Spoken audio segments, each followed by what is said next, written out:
Ocelot Records 10-year reunion to benefit the Dana-Farber Cancer Institute. June 13th, Faces Brewing Company, Malden, Massachusetts. Come reunite with friends of old and new with a star-studded lineup with Oh the Humanity, Dead Cats, Dead Rats, A Minor Revolution, The Hideout, and The Digs. This is an all-ages show. Get your tickets for Ocelot Records 10-year reunion to benefit the Dana-Farber Cancer Institute at facesbrewing.com. You're listening to the Struggling Artist Podcast. People need to be entertained. They need the distraction. With your host, Trev Allen. I wish to God that somebody would do something to block out the voices in my head for 5 minutes.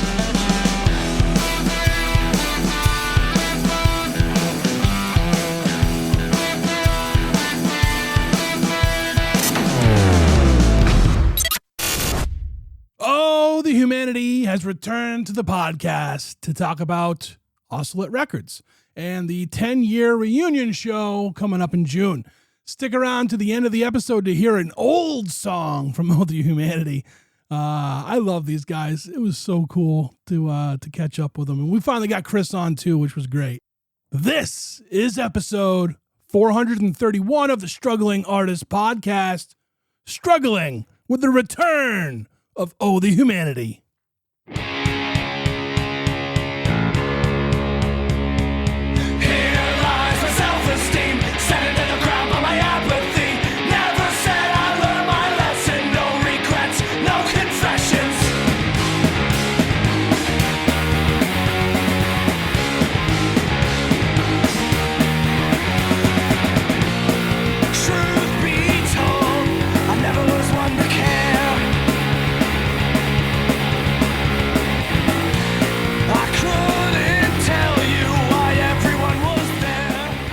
Welcome back, Oh, the Humanity. Chris, welcome. I'm happy you made it this time around. I just remember last time, like you came in and then you were trying to do something, and then I saw like there was a look on your face and it just cut out, and I'm like, oh no, this guy hates me. Like, I was here for like 5 seconds and I was just like, peace out. Kevin, Kyle, welcome back. Kevin, because we were just saying like we were trying to line it up again to do this, and I didn't realize, like, I was like, they must have been on twice already, but I guess you guys only been on once. Maybe because I just run into you now when I see you guys playing and stuff. So yeah, just the one time. Happy to be back, bud. Thanks for having us. Yeah.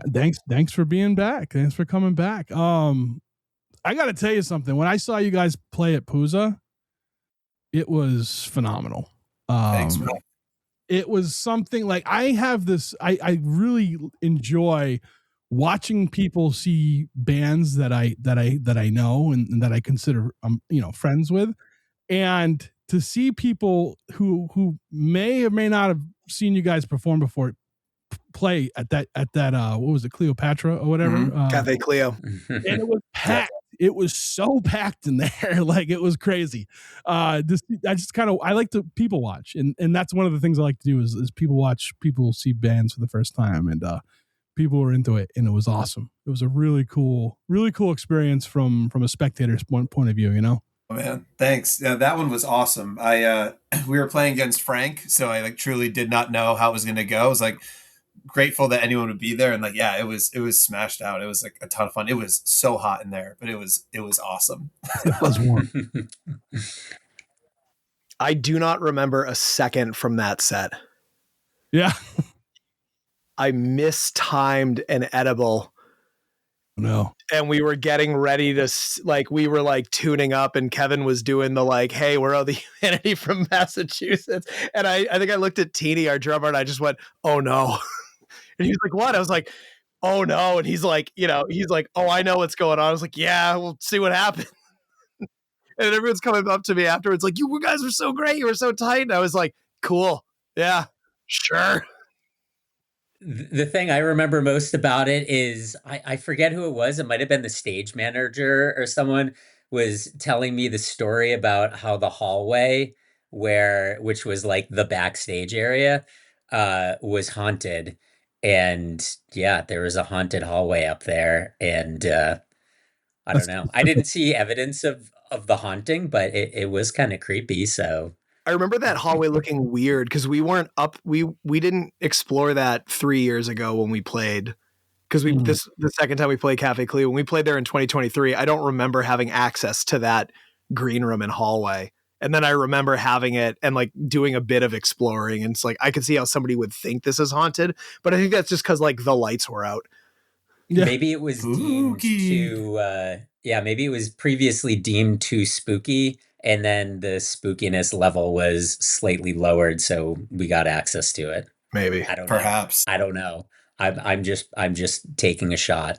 My favorite thing about playing Cafe Cleo is when you tell people who are like locals and they don't know that you know what the place is, and they're like, "Where are you guys playing?" I'm like, "Oh, Cafe Cleopatra," and they'll, especially people who aren't attending the festival, like we would just be at a bar somewhere or like at a shawarma place. And like some people would be like, "Oh, you guys in a band? You're playing the festival? Yeah, where are you playing? Cafe Cleopatra?" And they would just do this very serious like, do you know what that is? Like, yeah, it's a strip club. I know what it is. We have those. It's fine. But they had like, I remember having this one conversation with this girl on the street, and she was just like, "You need to know what this place is." It's like it's fine. Like, Did they think you were DC Talk or something? Like, I don't know. You know what I mean? Like, it's like nothing I haven't seen at like the model. You know? Yeah, I really enjoyed Pooza. This I is great. can't wait. I'm gonna go back next year. This year's out for me, but like next year I plan on going back. I like the whole like the model of what that kind of fest is, you know what I mean? And I had a lot of fun. I really did. It was cool. I got to meet people. I ran into people I knew, and like it was a fun time. For somebody who like I don't like I usually don't like music festivals, but they're usually because it's like in a field with a billion people who are all on drugs, and like I got no problem. I love that part, but like I don't want to be in a field doing drugs. You know what I mean? Like, Yeah. I like that it's in a city and you can do like, especially a city like Montreal. It's like, you guys want to like, I'm going to go on a hike. Cause like the shows don't start until like what, 5? The bands don't start until like 4 or 5 in the afternoon. So it's like, oh, if I want to like go do something or like, you know, like we all love Fest in Gainesville, but it is that thing of like, you wake up, you try to sleep in as much as you can. And then it's like, okay, we got to wolf down breakfast now because bands start at 1 and our dance card is full. Whereas like, at least in Montreal, it's like nothing going on until 5. Let's go get I'm going to have a lazy breakfast or like, yeah, go for a hike or go check out a record store or something. It's cool. Yeah. Now, did you guys get to check out a lot of bands while you were there? Like, were you there for the whole weekend? Because you guys were on were you on a tour there at the moment, or did you go back to Canada to do a couple shows? We went back. So we had just been in there. We had just been at Montreal in March, and then we did Pooza, and then we went back up to Quebec in June for a handful of shows. No, so we did that as a one-off, and we hung out all weekend. It's awesome. I love when the work is over and then we're just hanging at the festival. That is the sweet spot. Because like hanging out before we play is cool too, but it's always kind of looming in the back of your mind that you've got like a thing to do at some point and like you have responsibilities. But like once the work is done, it's like, oh boy, now you can just go hang out with friends and misbehave. Yeah. So yeah, that festival's awesome. And like what a city to have like free time in. Like Montreal is just awesome. It's quickly becoming like my favorite festival, and like it's so much fun. It's like Montreal's a 5.5 hour drive from home. Yeah, it's not bad at all. I don't have to coordinate flights. You can just like drive up there, get a Worthy Burger up on the way. You know, it's like it's nice. And the drive up there is beautiful too. Oh yeah, like it takes about the same amount of time it would take to get to New York, you know, if you factor in all the traffic and everything. But instead of sitting in traffic on like 95, you're just like cruising through like beautiful Vermont scenery and looking at mountains and fields and whatnot. So yeah, really, there's no downside to spending any amount of time up in Montreal. One thing, and if Pooza is happening, then it's even better. Yeah. The one thing that I movies had misled me on was the border. Like I expected like you know, assault rifles and dogs and like that happens sometimes. I mean, The southern border, sure. Yeah, The first time I crossed into Canada with a band, we were over by Niagara Falls though. They definitely, I mean, we were like shitty kids basically. We were ages like 18 to 21. And we had been driving all night. It was like 6 o'clock in the morning, and they definitely had us out on the sidewalk, and they brought out like the border patrol guy with the machine gun and the bulletproof vest. And they were like grilling us about how much money we were making and if we had merch. I think we probably had merch in the kick drum, and like why we had directions to 2 different places because we said we were going to play at a party for free. I don't remember exactly what it was, but they had us out there and did the stuff that you're talking about. Oh, yeah. But every time we've gone up, probably because we're such well-respected adults now, they're just like, oh yeah, go on, whatever. But You can tell I have had the experience you're talking about. You can tell how long ago that story was because Chris mentioned printed out directions. Yeah. We had printed directions. We didn't need passports yet. You didn't yet need passports to get into Canada.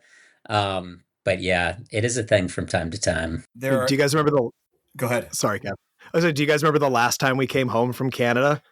Tell that one, and I'm going to tell one from Puza. Go. We had the opposite end. The last time we went to Canada, we did like a 4-day Quebec run that Thousand Islands helped put us on, and we were driving home from Quebec City, and we went to this like really just tiny border crossing in like New Hampshire. Because we usually go to the one in Vermont, like north of Burlington. We were in New Hampshire, and the guy, the border patrol guy, this was like not soon after like this was like in the middle of all the tariff bullshit that was going on, and like we have tariffs now, we don't, and it's like so it was already really weird crossing the border, and we're getting back into the country, and the guy is like, oh, what do you guys do? I was like, we're a band. What do you play? I was like, punk rock. And he was like, oh, I'm more of a jazz guy myself. And I was driving, and I was like, oh, well, I studied jazz bass in college. And he and I had like a couple minute conversation about like Jaco Pastorius and stuff. And then he goes, all right, so yeah, one last thing. Do you guys have any drugs in the van? Just say no and it'll be cool. And I was just like, nope.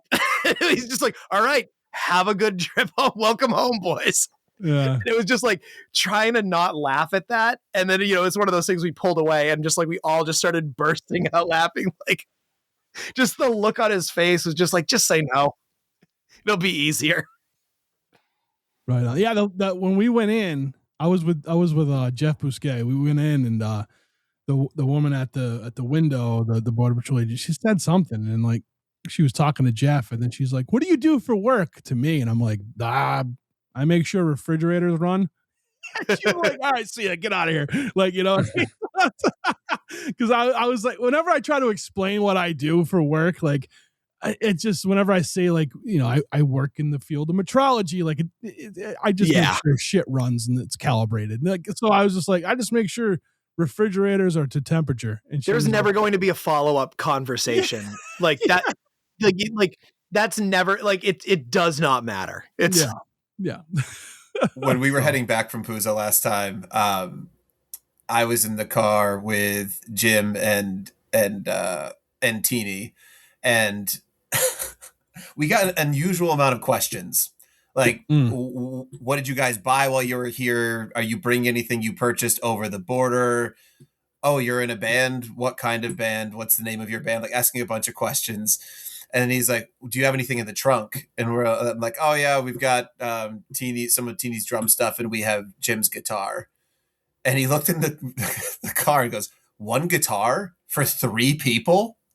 And like, it's kind of just a nonsense throwaway line, but it has become OTH lore, and we say it all the time. Like we bring up that quote an unreasonable amount of time. Anytime someone, literally anytime someone, one of the 5 of us is in possession of a thing, like I'll show up to practice with like a Wendy's bag, and somebody will be like, 1 Wendy's bag for 5 people, like it'll just be that. It's that. By this guy's logic, every member of every band must have a guitar with them at all times. Or two. Yeah, or several. Who knows? And like there was already drums in the car, so like the drummer should also be playing a guitar Yeah. while drumming, or else it's just not impressive. No. Right on, right on. Yeah. Are you guys playing Pooza this year? No. No, it's they do like every other year kind of thing, right? Typically, yeah. Which I think is cool. I like that. It just prevents it from getting stale. Like, like I think the one constant is like one of Guillem's projects will play, but it's his festival. So that's his right. Yeah. Like it's like Manchester Punk Fest, like Danny from Fair Dues, like one of his bands always plays because he's one of the dudes who promotes it. You're allowed to do that. That's Right. fine. Yeah. I had Guillem on last year after Pooza, and it was awesome. It was awesome to talk with him. You know what I mean? Because I met him up there, and I was like, "Hey, I'd like to have you on." And I love his music. You know. So like, super sweet human being right there. I've had like less than 5 conversations with him, and it's always like, oh, he's just been a guy on social media or a name at the other end of Gmail. And it's like, when you actually got to talk to him, it's like, oh, this guy's cool. Like this guy's nice. I enjoy talking with him. Right on. All right. So we're here to talk about the Ocelot Records, reunion show, 10-year reunion, 10-year anniversary, or no, 10-year reunion, 10-year, I don't know, whatever, reunion show. I got to spit it out and just keep going. Now you guys were on the label for a time. I have to ask you, was Tired Ears, was that when you were, okay. So this is a cool little, I don't know, degrees of separation or whatever. So that was the first thing I ever heard from you guys, because I got it in Mark Lynn's record club. Cool. Who got it from Steve, Nice. right? He got, like, I listened to a lot of quite a few records from that label at that time, and we'll fast forward to Mark ends up giving me the record club. Now I have it, and I wanted to use your guys' record, Ground to Dust, but I'm happy I didn't, because you guys sold out of the first pressing. And that means you guys got the maximum you could get for it, as opposed to dealing with someone like me and having to go this and do that. So I'm really excited to talk to you guys about, you guys sold out of your first pressing of Ground to Dust. That has to feel good, right? Yeah. Yes. Feels awesome. And then when we were just in England, we got to meet Dave from Engineer Records, who handled the UK for us. And we went and had afternoon tea at his house, and it was just a lovely afternoon. And he gave us the last 4 copies that he had. And then we went on to sell those at MPF. So now the UK is sold out too. So beyond a handful of copies that are still in Thousand Islands distro, it's that first pressing's gone. That's awesome. Is there a second pressing coming, or? We're talking about it. So maybe I'll be talking to you after we get done talking about that. Yeah, right on. Yeah, that's awesome, man. That's awesome. I feel like I always think of I've played with the idea of putting out records and stuff like that for people, and I'm not in a position to at the moment, but I'd like to. But my thing is I'd want to sell out of a first pressing, right? That way, people hey, this record's sold out. That's such a cool feeling, man. It's got to be, Yeah, it feels awesome. And because it, not only is it awesome that people want to listen to the record and people like it enough to buy it, that's obviously awesome in its own right. But also these labels are investing in you, and so it kind of feels like we've fulfilled our obligation to them too, right? So everyone got out of it what they wanted to get out of it. So that is also a good feeling beyond just having a physical copy of the record, and some people own it in their homes. So just it's kind of a full circle. Great. People who want to own it. The labels got what they need out of it. We cleared our stock. So it's just awesome. It's great. Yeah, that's cool. That's so cool. So were you guys, when you guys hooked up with Steve, how did you meet him? Did you know him just from the music community out here, or? That I don't quite. Do you remember, Kevin? I feel like we were just kind of asking around, because we were recording. So we did 2 things with Steve. We did the Tired Ears EP, and then we also did a split with the Hideout.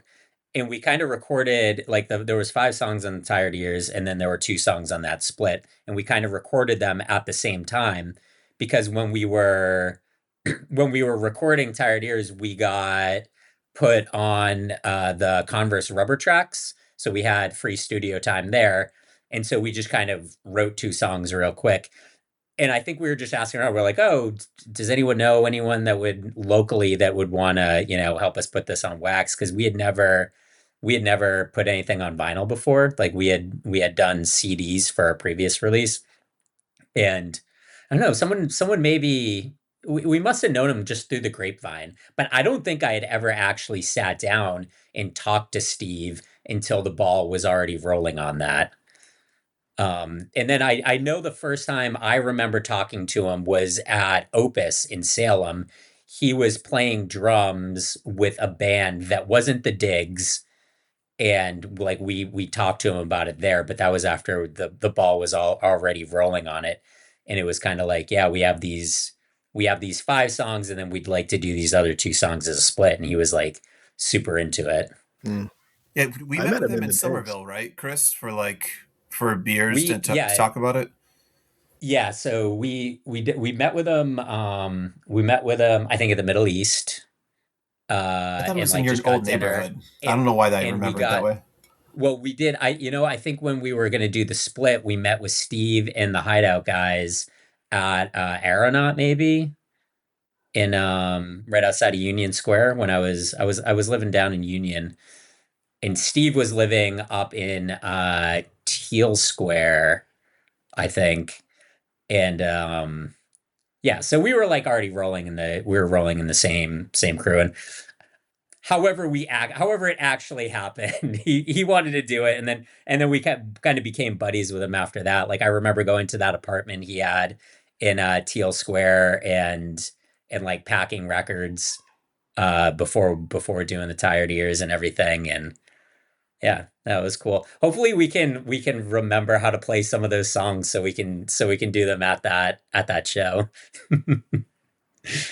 Yeah, Steve was super helpful because like we knew we wanted to try to put out a 10-inch, but like we had at that time had never put out vinyl before, and really none of us knew how to make something like that happen. So it was awesome that Steve was willing to help us, because like it was one of those things that felt so far away. Like none of us could facilitate. I mean, could we have maybe, but like at the time it felt like totally insurmountable. So the fact that someone like who had some experience was like, yeah, come on, let's do this, was awesome. Yeah, he knew exactly what to do, and we're like, oh well, we want to do a 10-inch. Is that weird? It was like, yeah, a little, but we can make it happen. Yeah. And then we're like, all right, cool. Well, we also have these other 2 songs, and we had already been kind of buddies with the Hideout, and they happened to have 2 songs too. And so, and they had and Steve had put out a record for them before too. So yeah, it all kind of fell into place. And yeah, that was awesome. Steve's a very good dude. I talked to the Hideout a couple weeks back. That episode will be when we start rolling out all these, like they'll be like one of the first ones that comes out. And nothing but kind things to say about you guys. They're sweeties. Me and them. They are awesome. Like I was like, yeah. We band in Massachusetts. What's that? the tallest band by aggregate in Massachusetts. Yeah. It's like every like the shortest member of that band is as tall as I am. And this is like everyone, it's like, did you guys like, is that a requirement when you formed this band, or? We go way back with those guys too. Like a few years before like Tired Ears and doing the split and everything. One of the first shows we ever played in Tom's Basement, the Ant Cellar in Lowell, was with them. And I remember it was just a really cool show. And I remember it was like after that day we just kind of like stayed in touch with them. And we were geeking out over a Strike Anywhere tattoo that one of them had, and we were buddies ever since. Nice. The first show I ever played with Oh the Humanity, the first 2 shows I ever played with Oh the Humanity was a weekend that we did with the Hideout. It was to promote the split with the Hideout. It was the first 2 shows I ever played with you guys. Yeah. That's awesome. It's like I don't know. It feels like a family affair here, right? Like everything, like, and I like that. And that's something I've always talked about with the music community out here, right? Everyone's pretty good with one another, like I don't know too much. And again, I just know who I just, fraternize with the people I know and like and whatever. But like I don't really see like a lot of like issues between bands like I've seen in other places, you know. Yeah. And there's like a Boston loyalty thing, like Massachusetts loyalty, and you see it at the festivals like Pooza and Fest and everything. Like we'll be talking to someone that we know from New York or somewhere out of town. They're like, "Oh, you going to see this band?" And I'm like, "Oh no, I gotta go see these guys." Oh, what do you mean? They're another. You can see them all the time. It's like, nope, Massachusetts bands. You got to rep for the homies. You always go and rep for the homies at the festivals. I missed Strike Anywhere at Fest 3 years ago because One Fall was playing at Lucy's. I mean, obviously Helen would have killed me if I missed the set, but it was one of those, it was just like, oh man, if there's but it's like, I would have, it's like, well, you got to rep for the homies, you got to rep for your people. It's like, there's been a few of those at like different festivals where it's like, I've missed Strike Anywhere at 2 different festivals because friends bands were playing. Like, yeah. I mean, even when I moved around the country, like to have, like all I listen to, I'm a homer. All I listen to is like New England music, really. Like it's and this is like from early 2000s to now. Like so, like I remember I'd be like I was living in Tennessee and I happened to have like Faction Punk on and they played like a Ducky Boy song and I was like, and I made sure like I blasted it, you know what I mean, so everyone could hear it, like stuff like that. Like I just get like it's like a badge of honor when you see a band from home somewhere else, yeah. Like Chris and I and Jim for that matter, we all 3 of us grew up like within 10 minutes of each other, but we grew up in the Merrimack Valley. Jim and I were both from Haverhill. Chris is from New Hampshire. Were you from Hampstead? Yeah, Hampstead. Yeah, and but it was like bands like Converge and Cave In and Piebald were like literally the next town over. So it was one of those just like. I always say it's like, growing up, it's like, I always thought like bands were supposed to be from New York or LA. Like that's where bands come from, or London. That's where bands come from. Bands don't come from Methuen, Massachusetts. And then I was like, wait a minute. Is Converge? They're from Andover? No. The bands can't come from Andover. Like that's insane. Like, so growing up in that like Merrimack Valley hardcore of the like late 90s, early aughts was just like, yeah, most of the bands I do listen to are from within an hour or so from where I grew up. And like, that's cool. I like that. I have like with my records, I have like, I don't know. I did this. I haven't finished it because my brain is too scattered, but like one night I was like, you know what, how do I organize these? And I was like, I'm doing like a Dewey Decimal Point system. Like it's so ridiculous. Like I have to use I have a logbook and then I have colored stickers. You got to get the cards like in the library. You got to get those little card catalog things, man. You got to do it. I keep index cards in them, so every time I play the record, I write down the date that I played the record. Like that's a cool idea. Oh, yeah, I got that from a guy who works for what the hell is that? Goldmine Records, the magazine. Yeah, I interviewed a guy, and that's what he does. So I said that's a good idea. So I started doing that. Now, my thing is this: I have my punk rock section, then I have like my indie punk rock section, but then I have like I call it like locals only, and it's probably the biggest part of my collection is locals only, and but like I will do stuff like like Dropkick. I have Dropkick Murphys records, but like they're in punk rock. They're not in the locals only anymore. They're too big, right? I was going to ask what your cutoff is because like you're not putting the Cars in locals only. Right. It's like when fucking Aerosmith gets nominated for a Boston Music Award. I'm like, what come on, like okay. Yeah, I'm sure, I'm like when Peter Wolf got nominated for a BMA for like best male vocal. Yeah, I bet Peter Wolf's real stoked about his BMA. Yeah. Like, it's like there is a cutoff. There is. At what point do you cease to be a local band? I go extension with it too, right? So like Danny Carney, Chainsaw Symphony. Yeah, he's in California, but like he's from Lowell, right? Roll of Tanks, they were a Lowell band, right? They started out in Lowell, and so like stuff like that. But then like I'll sit there and I'll like argue that the Talking Heads are a New England band because they met at RISD. Yeah. I always had that conversation. Like the band ISIS was based in LA, but they all met when they were going to like Mass Art or something. Yeah. Like they all met in Yeah. Boston, and Hydra Head Records was based in Boston. I was like, no, ISIS is a Boston band. F you, because it's like mostly Boston hardcore dudes. Yeah. But, like they And then I'll do that relocate- thing with labels. Like if a band is from a different part of the country, but the labels, in New England, all right. So there's a little give and play with my record collecting. It's like when like Seattle tries to claim like Eddie Vedder, and it's like, no, he's from San Diego. Yeah. Like he's not from Seattle. He's from San Diego. Yeah. Wasn't there a bit of a controversy at Fest last year? Like we went and saw some band because they said they were from Massachusetts. But They like, were. They all lived in California, and I think it was like we were talking to like Daniel from Rebuilder. It was Daniel. He's like, yo, we're gonna have to ask to see these people's papers or something. That was what he said. Because he showed up. We were going there and we met him on the walk. And he was like, where are you guys going? We're going over here to see this band. He goes, the band that says they're from Boston? We're just like, yeah. And he goes, yeah. I figured like I'm going because like I'm gonna ask to see their papers. We got to make sure they're like legit. Yeah, that's Townies. Shout out Townies. They're a great band. Like they were good. They were really good. But it was one of those just like it was so funny that Daniel had the same like objective that and he's just like standing outside in the pouring rain on the street corner. Like we just happened to run in. Like we are sprinting because it's downpouring, and Daniel's just standing there soaking wet on the street corner. Daniel, Daniel, if you're listening, I will still allow you to claim Boston, even though you moved to Maine. Yeah.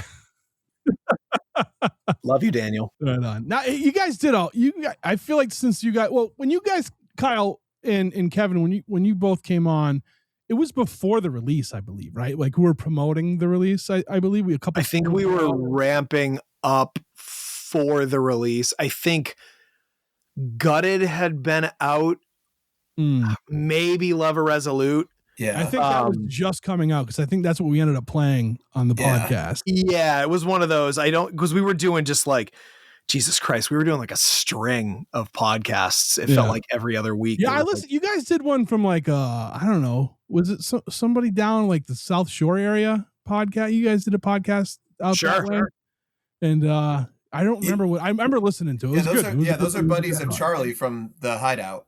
He connected us with those guys, and we went down to Rhode Island and did that pod. Oh, it was in Rhode Island. Okay. All right. Oh, we did the December 2nd, 2024. I remembered that. I didn't look it up on my phone just now. That's when we did that podcast. Right on. And we talked about I know we talked about like the cover, right? Because that was a drive-in theater that was like the Sutton Drive-In. Yep. It's like it was up the road from where I live now. Yeah. So which has since been demolished. We found out. Yeah. Because I think it caught fire. It caught fire, and it was like and then I can't even like when I drive by that area, I forget like where exactly it was now because there's like stuff there. You know what I mean? So but yeah, I remember that, and I was like, wait a minute. I'm like, where is this? And when you told me, I lost my mind over it because I actually like that is the thing I remember from that interview, because I think as soon as one of us said Sutton, you were just like, that's what it is. I knew it. Right on 146. Yeah. Yeah, you remembered the route, and I was like, okay. Well, I drive it every day, Yeah. That was just a bunch of Brittany sent us like just a folder full of random photos that were like not related to each other. I think I was like, I like this thing, and then she's like, oh cool, here's another bunch of photos from that shoot, from that kind of thing, that like, oh well, that's what that is. Cool. Yeah, that's awesome. So so there was before the record came out, and then you guys, I feel like you've done a ton of shows since the last we talked too, like a bit of touring, right? Yeah, we've been busy. Yeah. I mean, you left the country a couple times, I believe, right? Yep, you just came back. Did you guys just come back too recently? Like, yeah, we came back like a week and a half ago. Less than 2 weeks ago, we were in the UK. Because I remember when I saw a post, I'm like, is that where they're gonna be tuning in from? Like, you know what I mean? No. So, how's that been? How's it been? Like, first of all, right? We live in really fucked up times, and like, what is the perspective of an American band that goes somewhere else? Like, you know what I mean? Like, is it like sketchy? Or you're like, shit, like we're gonna catch some shit over here? Or No, Not- man. I mean, no one like I didn't experience any of that. I don't think any of you guys did either. But like, No. I mean, I had a few people asking like what the fuck was going Yeah, on. and not in the, like some of that. what's wrong with you people over there? well, not Yeah. in, like I feel like amongst the punk rock scene, they just kind of get it. They get like by and large, right? By and large, they're like, if you're in this scene, you're like, you're not a piece of shit, you know? I mean, you're going to have some people that it's whatever, but they kind of know that you're not down with what's going on, especially like the kind of the stuff we write about. So that, you know, and the way we present ourselves on the internet, it's mostly like, I feel like I mostly got it with just like randos in bars. But even most of the randos in bars, the thing you got, I feel like the thing I got hit with was just like, yeah, we're almost as bad over here. Kind of a thing, you know, it's like we're like a step down from you as far as where that's going. So like it's just that like, oh, a lot of people were just like, we see where you are, we're like on the fast track there, we just haven't got there yet, sort of a thing. So it's a little like, let's commiserate over the shittiness of our situations. Tim, who was drumming for us, put it best when I was talking about someone mentioning that kind of stuff to me at a bar, and he was like, well, it's not like we're the only ones that were ever duped by a charlatan. Yeah. And it's like, yeah, they've had their fair share of that. I mean, we're definitely going through it right now, worse than most, but I mean, it's not a unique scenario that we're living through or a unique playbook. I don't even think it's a unique playbook for us over here. I just think it's like I'm older than you guys, but like around like this, I don't know, few generations of people, like I think it is. And like, it's just like, yeah, I hope once we're on the other side of this, like people see like there was problems from the get-go, right? Sure. Like, you know, and because those problems, like it made it so much more worse when this happened, right? So I don't know. Yeah. I've been asking everybody, I'll ask you guys this too, like how do you just fucking deal with all this shit? Like you just block it out, like dissociate from it, or like do you take it head on, or you know what I mean? Like yeah, how do you guys like kind of, because like it's one of those things where like for me, like I'm just, if I don't sometimes just like kind of step away from it, like I'll just be miserable constantly, because like I don't know what to do at this point. Like I don't know what to do. Like I have family members I won't talk to anymore, and they're like, and they try to, you know what I mean? I'm like, listen, like just you're not gonna make any sense. I'm not making any sense to you, so just fucking leave me alone, you know? So like, how do you guys kind of like navigate through the shit, you know? Yeah, I mean, personally, I've always been kind of like I'm not a political person, and this has kind of woken me up to like, we don't have that option anymore. No one has the option to not be political in this climate. So like you've seen us a couple times since the record comes out. I've been talking a lot more on stage about how I feel and how I feel about the current state of things in this country. And like prior to like a year ago, you never would have caught me saying that on stage, even if that's how I felt. It's just not something I brought to the stage. But now it's like speaking up now is more important than it's ever been. And I'm not trying to put myself on a pedestal or whatever. It's just true. It's like, if we're not talking about how we're feeling, then we're complicit. And like, that's just, so I've been dealing with it by being more vocal.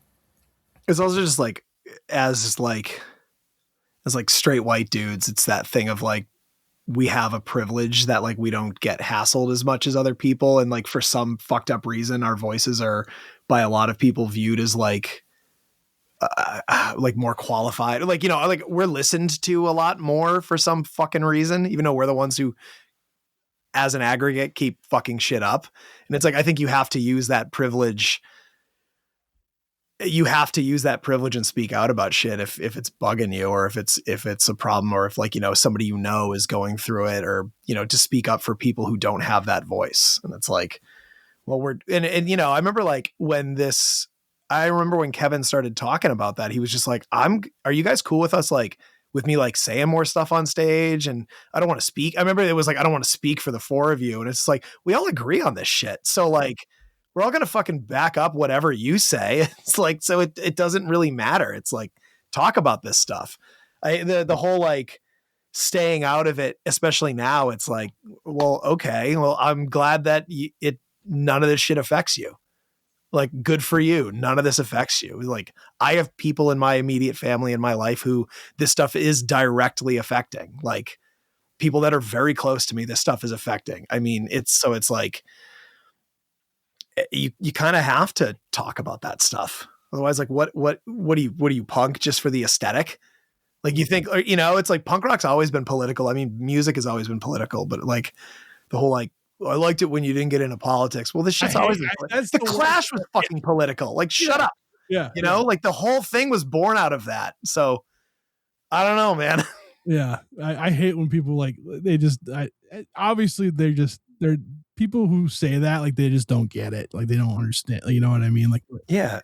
Even if you're loud and vocal about a thing I don't agree with, like, at least like, I respect that so much more than people who just don't say anything. It's like, well, at least you're talking about a thing that you stand for.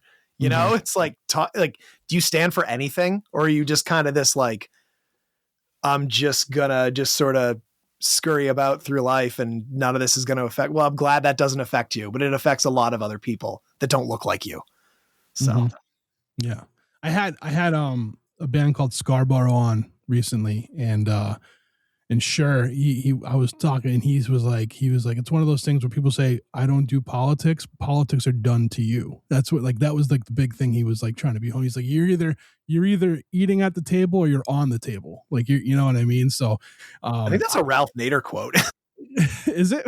I think that's like, if you don't get turned on to politics, politics will turn on you, or something like that. There's like some quote by Ralph Nader that's, I think, but I don't know. Yeah, it's just one of those things, man. Because like, I just like I don't know. Like, it's tough. It's tough. Like, when I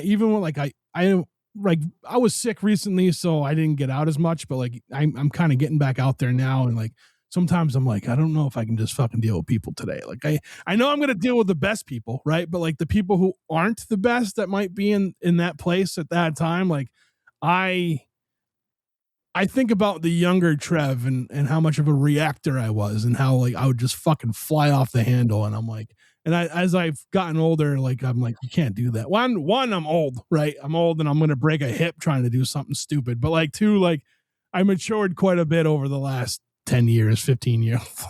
It took a long time, but we got there. So I know I can't act like, you know, I can't act like that anymore and stuff like that. So it's like, I just kind of get like, I'm like, I just don't know what to do. Cause like I'm someone who, like, I see people out there in the streets and they're protesting, and I think that's great. And like, I would, like, if I went to that and I had to deal with like the nincompoops that try to oppose it, like, I'd end up in handcuffs or dead. I just know it. Like, you know what I'm saying? Like, I would be the one that, like, I'm going to throw this guy off the bridge because he's, you know, because he's a piece of shit. Like, it's one of those things. Like, I don't own guns because I know I'm not responsible enough to own a gun. You know what I mean? Like, it's one of those things. Like, so I just kind of like, but like, I don't know how to, like, I don't know what to do. And I think having this platform is a good way for me to like kind of, you know, put it out there. So maybe people that think like that have the same issues I do, and like they can hear from other people, like how they deal with it. You know what I mean? I think it's a good,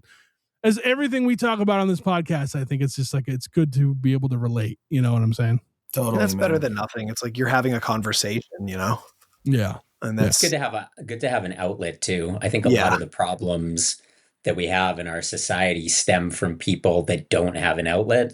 And so they're, you know, spending too much time alone, spending too much time in their own head, sitting in the car, driving all day, listening to podcasts, and all of a sudden, you know, their ideas that are in their head are coming not from the people in their community, but coming from someone who's, you know, making a pile of money off of causing like division within the communities. So yeah, having your own outlets and having your own connection to your community, I think, is so important, especially as, you know, especially as people get older, you know, and fall into that routine of like, wake up, mow the grass on the weekend, go to work, and don't like, you know, don't like have anything that, I don't know, connects you with connects you with your community. So yeah, it's very, very, I think having what you have is very important, is what I'm saying. And having what we have with the band, and, everyone needs to have something, or else, I think that's where we start getting into trouble. Yeah, absolutely. Like the death of third spaces. I think they call that, like, third, like home, work, and then like the third space, the place you go to outside of home and work. And it's like, there's been a million articles written about like the fact that those don't exist like they used to, because everything's so expensive or everything's whatever. So it's like people don't have as many places to go that aren't just like bars or whatever, It's like, Yeah. I don't know. I think growing up in the music community, it's always like, well, that's always been my third space, is like a show or a practice space, or it's like, so I've always just had that, like, that built-in thing since I was like 15 years old, where it's like, well, this is the place I go to with like-minded people, or not like-minded people, just people that I can like, that share this interest, and I can get to know different people from that. And like, a lot of people don't have that. It doesn't have to be music, but it could be whatever, Yeah, right on. Yeah, I've actually been trying to get out there and do things, and like, it's always been hard. Like, I've always got like socially, and it's so funny because I worked in bars from the time I was 17 to the time just before I turned 40, and like, it's always been a different thing. You know what I mean? Like it's work, right? So it's like, it was different, but like when I went out, I would have like social anxiety.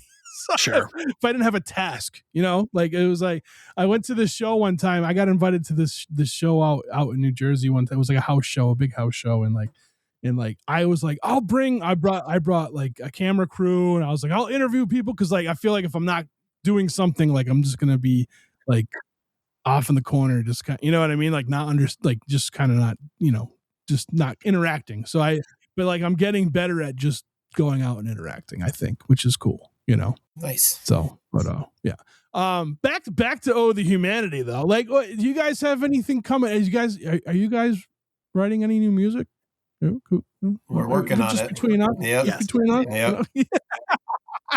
Now that we're home, we're gonna focus up and write a new record. We've got some songs cooking. Chris brought a pile of new riffs to practice last week, so yeah, we're chipping away at it. Awesome.